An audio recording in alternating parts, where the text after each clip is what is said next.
High, আমি ঝুমা, কলকাতার মেয়ে। বাট গত 30 বছর ধরে আমি বম্বে বসবাস করছি। দেখুন দেখুন আজকে সকালে কত সুন্দর।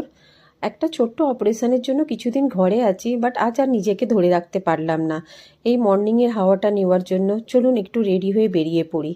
সকালের এই হাওয়াটা নিয়ে আসার পর দেখি মায়ের পুজো হয়ে গেছে, মা পুজো করছেন।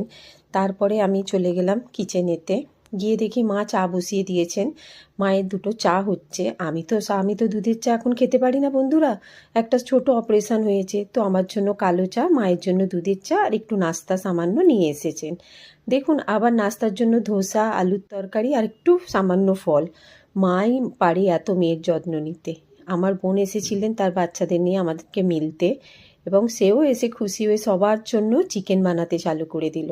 কেন কি আমি তো আর এখন পারছি না, শরীরটা বড্ড দুর্বল, এখনও পর্যন্ত পুরোপুরি সুস্থ হয়ে উঠতে পারিনি। তো সবার জন্য চিকেন বানালো। রাত্রিরের ভুড়িভোজ সবাই এই চিকেন দিয়ে করলো, আর আমি খেলাম শুধু ডাল ভাত। চলুন আবার আমার নেক্সট এপিসোডে আপনাদের সাথে দেখা হবে। এটা আমার ফার্স্ট ব্লগ ছিল। যদি আপনাদের ভালো লাগে তো লাইক, সাবস্ক্রাইব অ্যান্ড শেয়ার করতে ভুলবেন না। চলুন আমার আবার নেক্সট ব্লগে আপনাদের সাথে দেখা হচ্ছে।